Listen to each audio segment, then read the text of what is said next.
سێ مەترسی جددی بۆ کورد لە ئارادایە. دەبێت بیر لە داهاتوو ڕێگەیمانەوەی هەرێم بکرێتەوە. ئەگەرەوە نەکرێت دەبێت چاوەڕوانی نەهامەتی بکەین.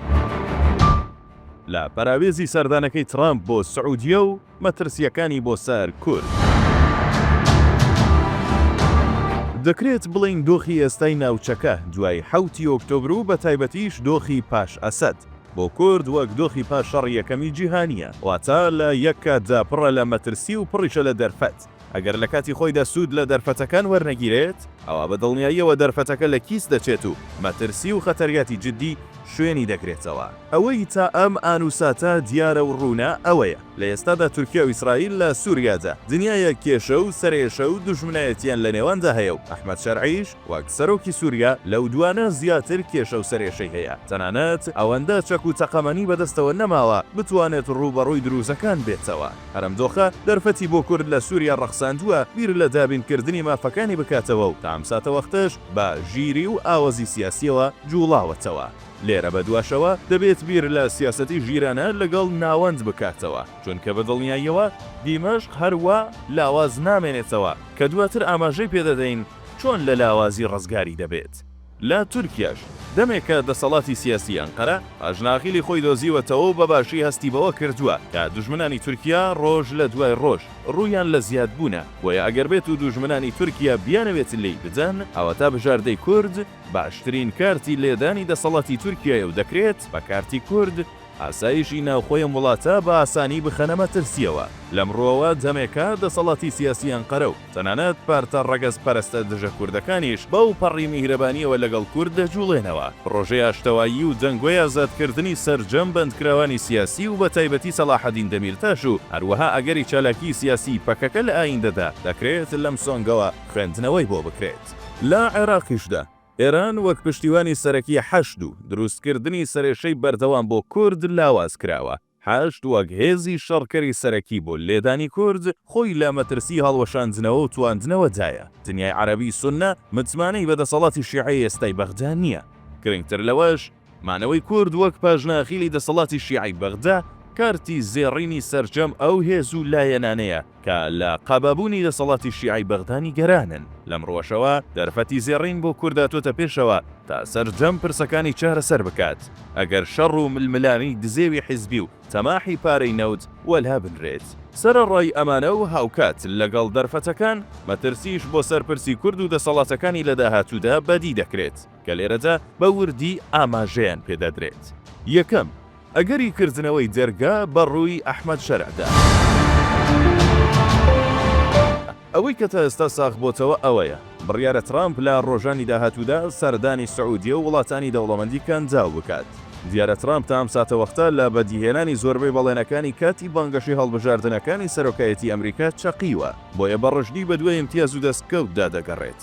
بۆ ئەمە بە دڵنیاییەوە بەڵێن و ڕێککەوتنامە بۆ وەبەرهێنانی میلیاردی و تەنانەت تریلیۆنیش لە سعودیە وڵاتانی دیکەی کەنجاو وەک دەستکەوت وەردەگرێت.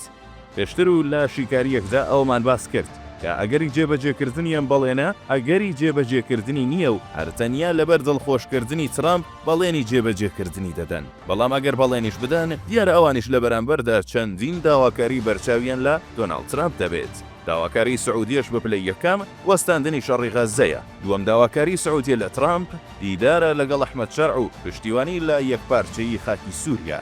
بە دڵنیاییەوە ئەمەی دووەم دەتوانێت زەنگی مەترسی بۆ کورد لە سووریا لێ بدات، چونکە ئەگەر بێت و ترامپ ئەمە قبول بکات ئەو کات لەگەڵ تورکیا و لەوانەیە بە پشتیوانی سعودیە و بێگومان بە چرای سەوزی ئەمریکا ئەگەری سەرێشە و مەترسی جددی بۆ ڕۆژاوا دروست دەبێت. بۆیە دەبێت کورد لە ئێستادا بیر لەم ئەگەرە و ئەنجامەکانی هەروەها کاتی ڕوبەڕووبوونەوەی ئەمەگەرە بکاتەوە. لەمڕۆوە پێدەچێت بڕیاری پەکەکە بۆ وەستاندنی شەڕ لەگەڵ تورکیا و کارتی یاری بەکار بهێنرێت. دووەم، ڕێکەوتنی تەلەبیب و ئەنقەرە. پێشتر و لە راپۆرتێکی تایبەتدا ژووری شیکاری تیوار بە وردی باسی لە کێشە و گرفتەکانی ئیسرائیل و تورکیا لە سووریا کرد. ئەوەی دیار و بەرچاوە دەمێکە ئەم دوو وڵاتە خەریکی هەڕەشە و گڕۆشن لە یەکدی لەمبارەوە پرسی غاز و سەرچاوەکانی وزە و هەروەها هێڵی گواستنەوەی بۆ ئەوروپا هۆکاری سەرەکیەم قەیرانەی نێوان تورکیا و ئیسرائیلە. تا ئەم ساتە وەختە ئەنقەرە ئامادەی کەمترین تەنازول و پاشەکشە نییە. بەڵام ئەگەر بێت و هەست بە مەترسی جددی بکات لەلایەن ئیسرائیلەوە ئەگەری ڕێککەوتنی تەلەبیب و ئەنقەرە بۆ دابەشکردنی ئەم سەرچاوانە و هەژمونی هەردوو وڵات بە دڵنیاییەوە ڕێککەوتنی ئەم دوو وڵاتە دەتوانێت مەترسی جددی بۆ سەر ڕۆژاوا و دەسەڵاتی کورد لە ڕۆژاوای کوردستان دروست بکات. سێەم، ئامادەبوونی بەغدا لە سەر ساحەی سیاسی ناوچەکە وەک هێز. تا ئێستا بربەستی جددی لەسەر ڕێگەی بەغدا بۆ ڕۆڵگێڕان و ئامادەبوونی لەسەر ساحەی سیاسی ناوچەکە وەک هێز دەبیندرێت. هەژمونی ئێران، نەبوونی مسلمانەی وڵاتانی کەندا و بەدەسەڵاتی شیعی بەغدا، هەروەها بێزاری ئەمریکا لە بوونی حەشد، تەنانەت کێشەی نێوان شیعە و سونی عێراقیش تا ئێستا ڕێگری سەرەکین بۆ ئەوەی بەغدا وەک هێز لە ناوچەکە دەرکەوێت و وڵاتانی عەرەبی کەندا و ئەمریکاش پشتیوانی لێ بکەن. بەڵام وا دیارە سوودانی دەیەوێت ئارام وەک هێز دەرکەوێت. لەم ڕۆژەوە بەنیازە لە ئەمریکا و وڵاتانی عەرەبی کەندا و تەنانەت تورکیەش نزیک بێتەوە. ئەمە خۆی دەتوانێت دەرفەتی بۆ بڕخسێنێت بۆ ئەوەی جارێکی دیکە لەسەر ساحەی سیاسی ناوچەکە وەک هێز دەرکەوێت. کۆبوونەوەی لووتکە عەرەبی لە بەغدا و سەردانی بۆ ئەنقەرە و نزیکبوونەوەی لە سعودی و ئیمارات دەکرێت لەم ئاراستەیەدا سەیر بکرێت. کەواتە دەسەڵاتی سیاسی بەغدا لە داهاتوویەکی نزیکدا دەتوانێت کێشە و سەرێشە بە واتایەکی دیکە مەترسی جددی بۆ هەرێمی کوردستان دروست بکات. دیارە دەمێکە دەسەڵاتی سیاسی بەغدا موچە وەک کارت بەکاردەهێنێت. بەکارهێنانی پرسی موچە ئەوە پیشان دەدات کە جەمێکە بەغدا خەون بەلاوازکردن و سڕینەوەی دەسەڵاتی هەرێمی کوردستانەوە دەبینێت.